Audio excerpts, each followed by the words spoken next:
também análise técnica antes da abertura dos mercados. Então vamos lá, pessoal. Hoje, né, um dos principais pontos aí da agenda é o relatório trimestral de inflação, que ainda está sendo divulgado, está tendo alguns headlines, né, sendo divulgados. E eu vou ir pontuando, é muito extenso, né? Só para vocês terem uma ideia, ó, relatório trimestral de inflação aqui, ó, são praticamente aí, eu acho que 38 páginas, tá? Então tá aí, ó, é um relatório bem extenso, né? Tem muita coisa, não vou conseguir dar os principais destaques, mas nós temos aqui, né? Nós temos aqui no TC quem faz esses destaques, né? Então tá aqui, ó. Principal ponto aí, tá? BC, relatório trimestral de inflação prevê PIB em 2024 em 2,3 ante 1,9. Relatório trimestral de inflação prevê IPCA em 2024 em 4% em cenário de referência, anterior em 3,5, em linha com o Focus. BC, relatório trimestral de inflação, prevê IPCA em 2025 em 3,4, que era o cenário que estava na ata do Copom, naquele cenário alternativo 3,1, ante um cenário de 3,2. E aí, né, nós temos outros headlines saindo, como, por exemplo, déficit em conta corrente. Tá? Déficit em conta corrente subiu aqui de 53 para, né, subiu para 53, o anterior 48. Uma composição ruim, por que uma composição ruim? Porque o investimento estrangeiro direto está agora em 65 bilhões, antes uma expectativa de 70 bilhões, tá? Ou seja, você teve um déficit subindo com o IED caindo, tá? Outro ponto que ficou importante, né, e com um tom muito negativo, né, uma percepção dos analistas consultados acerca do fiscal piorou desde março, tá? Tragédia do Rio Grande do Sul deve pressionar o resultado primário deste ano, já está no preço, tá? A expectativa já era de uma piora mesmo. Medidas qualitativas apontam piora da percepção em relação à situação fiscal. Que acontece, tá, pessoal? O boletim Fox não, o comunicado pós-Copom, ele manteve a balança de risco, tá? Então, se ele manteve balança de risco, esse é um dos principais fatores para você manter a Selic em 10,5. Por quê? Se o cenário não piora na balança de risco, não tem por que você subir os juros, ok?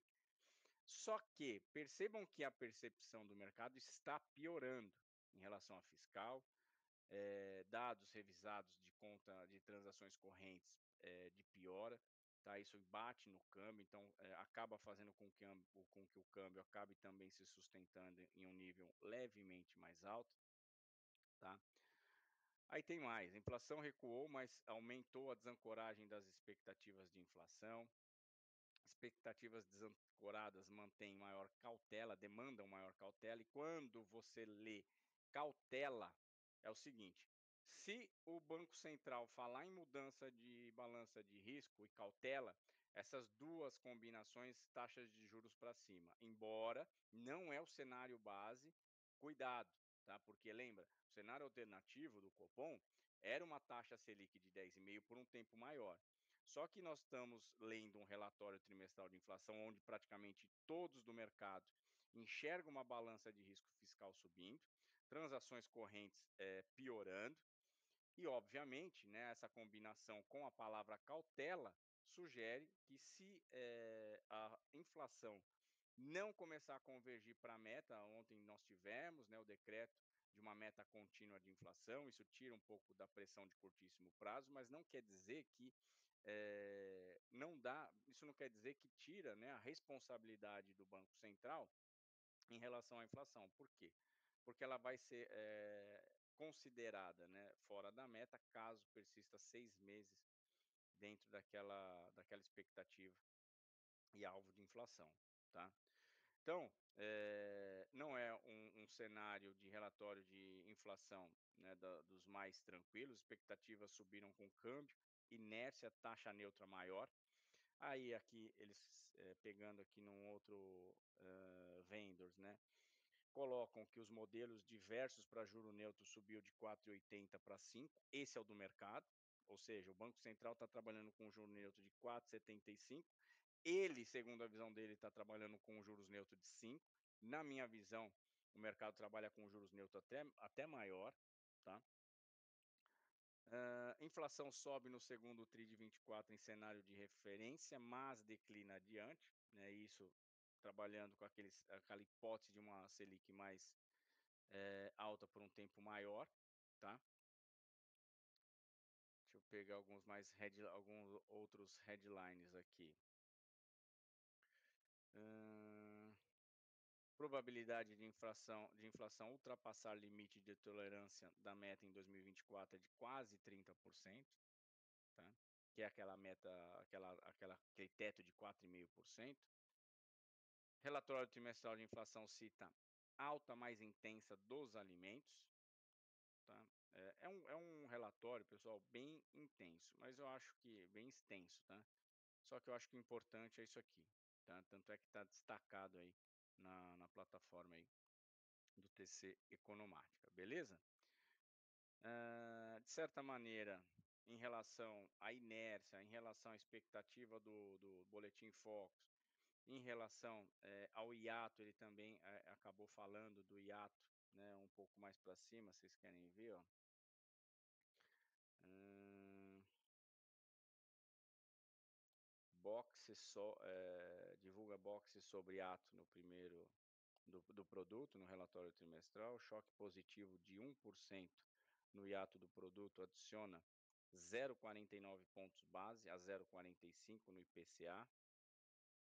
Mediana dos modelos indica hiato positivo em 0,40, tá. Ou seja, para você ter, lembra aquilo que eu falei, para você ter aquele cenário, né, alternativo que o BC colocou no comunicado pós-decisão, de uma Selic em 10,5 e uma inflação convergindo para 3,1, a gente precisa ter um hiato negativo, ou seja, um hiato abrindo de forma que a desaceleração da economia ajude essa inflação a convergir para a meta. Não é o que o relatório trimestral de inflação, né, está trazendo, tá bom? Então vamos lá, vamos, agora para a agenda, tá? Índice de preços ao produtor mensal aqui no Brasil vai ser divulgado aí às 9 horas. Depois às 9h30 nós vamos ter aí pedidos de seguro-desemprego. Junto com os pedidos de seguro-desemprego, nós vamos ter variação do PIB trimestral, tá. A expectativa é que ele rode aí a 1,40, o consenso é de 1,40. Junto aí também, nós vamos ter o PCI trimestral, variação nos pedidos de bens duráveis, esperado uma queda de 0,10. Variação de vendas no PIB também trimestral, 1,70 de alta. Balança comercial nos Estados Unidos sempre deficitária, tá, isso é normal. Índice de preços do PCI no trimestral, gasto do consumidor no trimestral. Lembrando, tá, pessoal, o principal PCI é o mensal, né, que é o de sexta-feira. Sempre quando você chega ali na reta final do mês, os Estados Unidos, a economia, né, os Estados Unidos divulga ali, o PCI na quinta-feira o trimestral e na sexta o mensal. O mais importante é o da sexta-feira, tá. Então amanhã nós vamos ter a prévia mensal, mas isso não quer dizer que nós não podemos ter uma variação, com o trimestral, muito pelo contrário. Sem ser o mês passado, sem ser o dado do mês passado ou anterior, se vocês forem lembrar, nós tivemos um PCI trimestral que foi divulgado para cima e um PIB para baixo, e o mercado não gostou do PCI trimestral para cima e o mercado aderiu a uma piora significativa, tá. Então, atenção a essa agenda aí das 9h30. Depois às 11 horas nós vamos ter a coletiva do Campos Neto, Diogo Guilhem também participa falando, né, do relatório trimestral de inflação. O mais importante aqui de novo, né, as falas em relação ao hiato, tá. E também, o que que eles esperam, né, para o juros neutro daqui para frente. Agora está em 4,75, foi revisado para cima, estava em 4,5%, e esses vão ser aí os 2 principais pontos. O principal, também seria inércia e câmbio, né, mas inércia e câmbio praticamente já está bem fora aí do que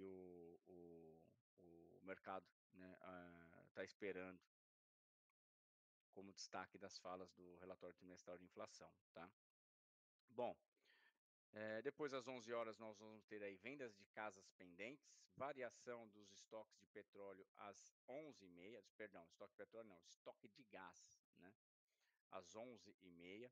Meio-dia, índice de manufatura do Fed de Kansas City. Depois, meio-dia e meia, como de costume, leilão de títulos de curtíssimo prazo, 4 e 8 semanas. E depois, né, às 14 horas, leilão de Treasury de 7 anos. Esse tem um pouquinho mais aí de relevância, traz um pouquinho mais de expectativa. Então, coloquem aí um alerta às 14 horas. 14h30, Caged mensal, algumas plataformas, né, tá colocando o Caged às 9 horas, tá, mas, né, aqui no TC Economática tá às 14h30, então fiquem de olho para ver aí qual, né, de repente pode ser aí a na realidade algumas estão mostrando até 8h30, né, e não saiu, né, então fica aí a observação, tá. Nós tivemos também de manhã aqui o IGPM fechado do mês de junho ficou em 0,81, contra um anterior de 0,89 e uma expectativa de 0,87. Então, teoricamente, um dado melhor, tá? Uma inflação menor que a anterior e menor que a esperado, mas lembrem-se, né, não é o IGPM que o Copom olha para conduzir a política monetária, tá? Ele olha, tá aqui, ó, IGPM desacelera para 0,81, tá? O Banco Central ele usa, né, como métrica e referência para a condução de política monetária, o IPCA, tá bom?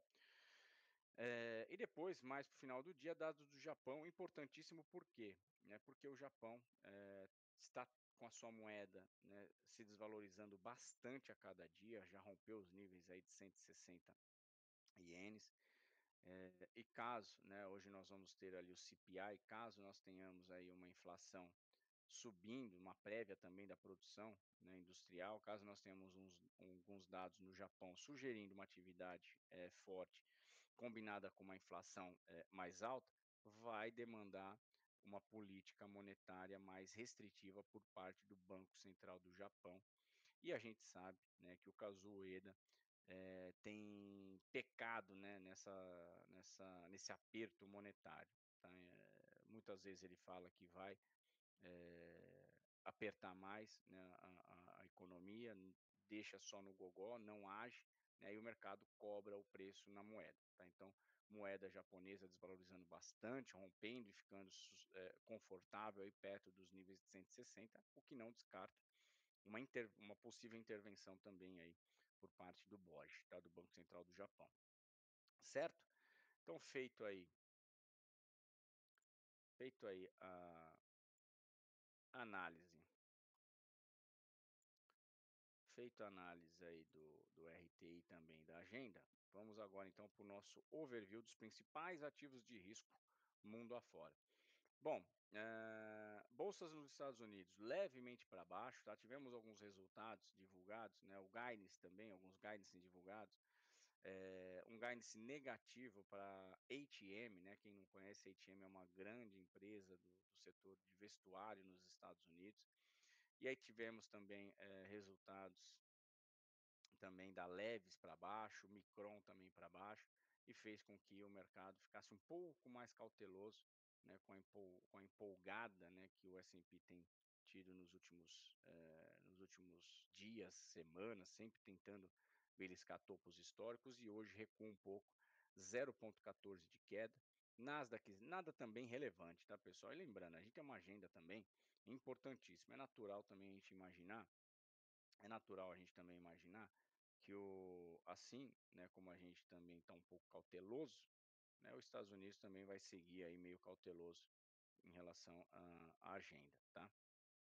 Então, por enquanto, bolsa nos Estados Unidos para baixo, Dow Jones recua 0,18, Russell 0,15 de queda, índice de emergentes cai 0,21 e o VIX sobe 1,12% aos 12,69, tá. Pouco, tá, bem pouco. Hã, Vamos ter também aqui bolsa na Europa, estoque 50, 0,01 de queda, Paris 0,53 de queda, Londres 0,27 de queda, DAX da Alemanha na contramão sobe 0,31, Madrid 0,77 de queda, Itália 0,49 de queda. Na contramão, então, só o DAX da Alemanha, tá? E de novo, tá, pessoal, já falei isso algumas vezes, cuidado, né, que estatisticamente a gente tem até uma aderência, né, muito próxima aí das variações percentuais, principalmente das bolsas da Europa, né, do velho continente. Então nós temos um cenário, né, de bolsas aparentemente mais perto do zero a zero, tá, então a gente também pode ter uma abertura também nesse sentido. CAC 40 cai, né, com uma intensidade maior, mas vale lembrar também que Paris está na reta, Paris não, a França está na reta final aí da sua eleição, né, eleições legislativas, e tem aí vamos dizer assim, uma grande turbulência em relação à direita, à esquerda. Nossa, parece até um filme que a gente já assistiu, e tem, né, feito com que a bolsa ali também tenha oscilado bastante, e às vezes mais para o lado negativo, né, do que para o lado positivo, tá. Mas fica aí a minha observação em relação à aderência, principalmente aqui, e também estatístico, né, em relação à bolsa brasileira aqui, tá. Bom, na Ásia nós tivemos um CSI 300 com 0,75 de queda, fechando, né, com 0,75 de queda. SEC composto 0,90 de queda, o índice Hang Seng de Hong Kong 2% de queda, o índice Kospi de Seul 0,29 de queda, Nikkei 0,82 de queda e o Nifty 50, o índice da Índia, na contramão subindo 0,74. Curva de juros aqui vai ficar na interpretação do RTI, ao meu ver, né, nada assim de surpresa, né, acho que o mercado vai apertar mais em relação ao RTI na hora da coletiva do Campos Neto e do Diogo Guilhem às 11 horas, tá? Eu acho que o mercado, naquela sessão, né, de Q&A, né, de perguntas e respostas, vai, pressionar um pouquinho mais, vai querer entender mais um pouquinho desse relatório trimestral de inflação, mas, né, olhando principalmente para o IGPM, o DI teria motivos para arrefecer. Basta saber como que o câmbio vai se comportar na reta final desse vencimento. A gente já falou, né, boa parte dos contratos em aberto, né, tem mostrado uma briga, né, e uma briga mais tranquila para o comprado levar esse preço do dólar para patamares mais altos, e isso tem impactado diretamente o câmbio, a curva de juros, tá? Porque é um dos vetores ali que acaba pegando nos preços livres, né, na inflação. Então vamos lá, curva de juros hoje bem, falando de Treasury, está bem tranquila, né, os juros curto levemente para cima e os longos ou zero a zero ou levemente de queda. Já, os títulos na Europa, 10 anos da Alemanha, sobe 0,37, França, como eu falei para vocês, né, 10 anos da França, 7 pontos de alta, subindo 2,19, repercutindo, né, essa situação de eleições legislativa no final de semana. O gilt de 10 anos do Reino Unido sobe 3,5 pontos, 0,82, e Itália sobe 0,98, 4 pontinhos de alta. Destaque mesmo aqui para as Treasuries, para a curva de juros nos Estados Unidos, vai ficar para o leilão aí das 14 horas, leilão de 7 anos, tá bom? Bom, moedas, começando aqui pelo DXY, moedas globais, DXY levemente para baixo, 0,12. Dólar frente ao peso mexicano sobe 0,35. Dólar frente ao rende sul-africano, ainda sentindo, né, aquela dificuldade pós-eleição por lá do governo informar, né, vamos dizer assim, ter ali, né, de repente, uma governança com os partidos e também com a formação do parlamento ali, parlamento não, tem uma definição, acabou fugindo aqui, mas ainda repercute ali a governança, tá, articulação política, tá feia a situação por lá pós-eleição, sobe 1,58, então, não dá para a gente de repente olhar para a moeda do rende sul o rende sul-africano, a moeda da África do Sul, que normalmente até tem, né, uma aderência com o real, nesses cenários onde você tem aí turbulências políticas, tá. Então eu meio que deixo ela de lado, pego, mais a referência das moedas exportadoras de commodities, se a gente for pegar aqui Dólar frente ao dólar canadense recua 0,05, frente ao dólar australiano recua 0,03 e frente ao kiwi neozelandês 0,16, tá? O que chama atenção é o dólar também frente à coroa sueca para cima, 0,40.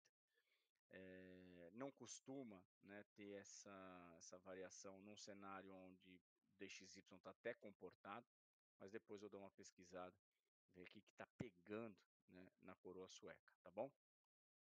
Commodities aí começando pelas metálicas, minério recuando 0,88, cobre 0,10 de queda, alumínio 0,55 de alta, ouro 0,57 de alta, prata 0,92 de alta. Agro, né, commodities agrícolas, café 1,47 de alta, soja 0,07 de alta, milho 0,89 de alta e o trigo 0,54 de alta. E o petróleo, o Brent com uma alta de 0,72 e o WTI com 0,76 de alta. Olhando então para os termos de troca, teríamos aí até um cenário de dólar levemente mais fraco. Mas é aquilo que eu falei para vocês, né? Estamos na reta final aí desse vencimento. Não, muda só amanhã, tá? A letra do dólar vai mudar só amanhã. Então, a gente tem que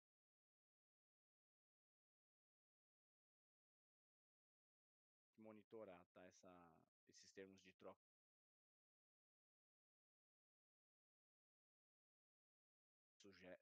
sugere um dólar para baixo, mas ainda a pressão para o vencimento, tá? Daqui a pouco vou mostrar os contratos em aberto, tá bem forte a ponta comprada do gringo. Bom, técnico aqui começando pelo índice. Divisor de águas aí na região dos 124,030, 124 bola, perdendo 124 mil, média de 200 nos 5 minutos no 123,800, VWAP do dia anterior ficou lá embaixo, 123,570, levando essas médias para baixo, temos suporte no 360, depois aquele fundinho no dia de ontem, ali na região dos 122,870. Tá. Se perdeu o 870, só o 22,567, 570. Tá. Para cima, caso o mercado supere esses níveis aí de 124,500, tem uma outra resistência aí no 124,600, né? Essa um pouquinho mais forte, mas se engatar ainda mais uma pernada de impulsão, próximas resistências ali na região dos 125,500, 126,465, tá? Pelos contratos em aberto, nós tivemos uma variação de destaque na compra aí, mais uma vez, a ponta comprada do não residente, né, em linha também com o fluxo do não residente nos papéis, né, o Beira tem falado bastante que parece que está voltando um pouco o fluxo do gringo. Ponta comprada aumentou 10.625 contratos, ponta vendida aumentou 6.500, saldo comprador de 4.113 contratos. Compra também por parte aí de jurídica não financeira, diminuiu aí a venda em 177 contratos, 179 e banco, tá? Banco ponta comprada aumentou 480, ponta vendida diminuiu 358, saldo comprador 837. Contraparte dessas compras, fundo local e pessoa física. Fundo local ponta comprada aumentou 1.618, ponta vendida 5.511. Saldo vendedor aí por institucional, local 3.800 contratos. E pessoa física, saldo vendedor aí de 1.241 contratos, com diminuição de ponta comprada e aumento de ponta vendida. Beleza? Agora, vamos para o dolinha. O dólar que, como, né, a gente falou, desenhou bem, né, essa alta aí, falamos bastante sobre os contratos em aberto desde ali do dia 10, até coloquei no meu Twitter, gente, o gringo bateu um volume que ele costuma bater no final do mês, nos primeiros 10 dias, falamos, né, sobre isso, e tá aí o resultado, né. Vencimento amanhã, só amanhã que a gente passa a operar a letra Q de Kevin, tá.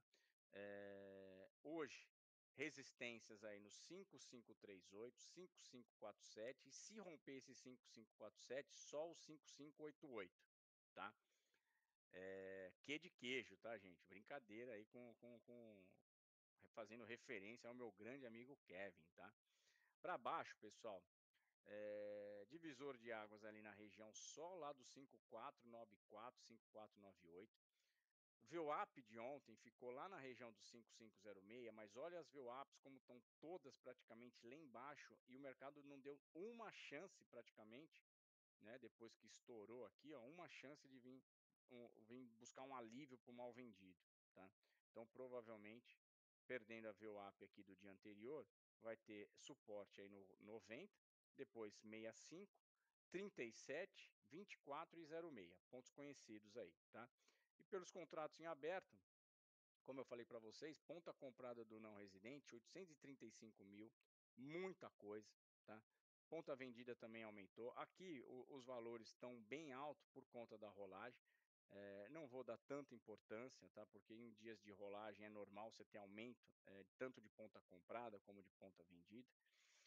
Mas o destaque mesmo fica aqui por conta do estoque, tá? Não tem ninguém que possa, nesse curto espaço de tempo entre hoje e amanhã, fazer frente, tá, a essa posição tão grande aqui do não residente, tá? Então, isso me leva, né, a imaginar que nós vamos ter aí uma briga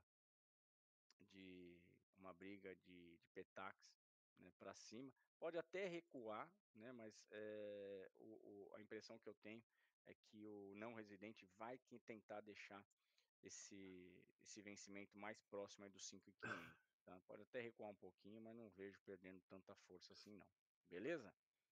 Então é isso, pessoal, vamos lá agora então dar início aqui à sala ao vivo de trade.